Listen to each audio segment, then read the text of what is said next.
र सम्पूर्णमा नमस्कार भन्न चाहन्छु र म ज्योति थुलुङ र यहाँ हाम्रो समिति हृदय सुब्बा र आज हामी आर्य चियाबारीको बाटो कमिटी टोली तपाईँहरू समक्ष उपस्थित भइसकेका छौँ र विशेष यो हाम्रो आर्य चियाबारीको नयाँ बाटो सम्बन्धी तपाईँहरू समक्ष आज हामी अगाडि आएका छौँ भने विशेष यो हाम्रो आर्य चियाबारी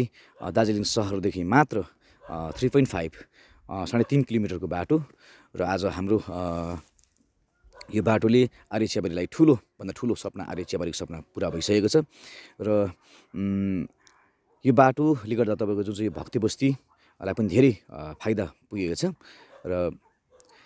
यो बाटो सम्बन्धी तपाईँहरूसँग कुरा गर्नुपर्दाखेरि हामीले धेरैवटा राजनीतिक दलहरूलाई पनि हामीले बाटोको निम्ति गुहार लाए तापनि कहीँबाट यो हाम्रो आर्य चियाबारीको सपना पुरा हुन सकेको थिएन भने यसपालि हाम्रो आर्य चियाबारीलाई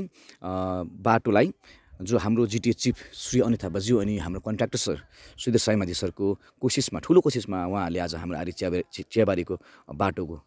आर्य चियाबारीको सपना पुरा गरिदिनु भएको छ है। र आजभन्दा अगाडि तपाईँको यो आर्य चियाबारीमा फ्रेल गाडी मात्र कुद्ने गर्थ्यो, तपाईँहरूले सो देखिरहनु भएको थियो र यसपालि चाहिँ भने हाम्रो आर्य चियाबारीले नयाँ काँजुली फेरेको छ है। फेरि पनि हामी कन्ट्र्याक्टर सर सुधीर साइमाजी सर अनि हाम्रो जिटिए चिफ श्री अनित थापाजीलाई फेरि पनि धन्यवाद दिन चाहन्छौँ र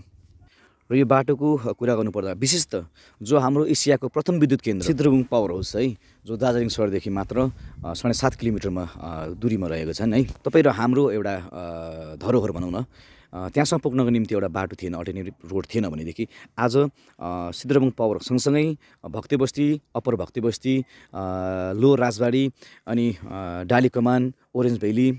रिस्याट सँगसँगै रगडान अनि बिजनबारी, चुङथुङ मारेबुङ हुँदै हाम्रो सिक्किमसम्म पुग्नको निम्ति, हाम्रो सजै पुग्नको निम्ति यो बाटो एकदमै एउटा अल्टरनेटिभ रोड बनिएको छ र फेरि पनि यो बाटोको निम्ति जो हाम्रो आर्य चियाबारी मात्र नभएर यो बाटोसँग जति पनि उपभोक्ताहरू हुनुहुन्छ बिजनबारीसम्मको सबैको तर्फबाट हामी जिटिए चिफ श्री अनित थापाज्यू अनि हाम्रो कन्ट्र्याक्टर सर सुधीर साइमाजी सरलाई हामी आन्तरिक हृदयबाट धन्यवाद दिन चाहन्छौँ। धन्यवाद।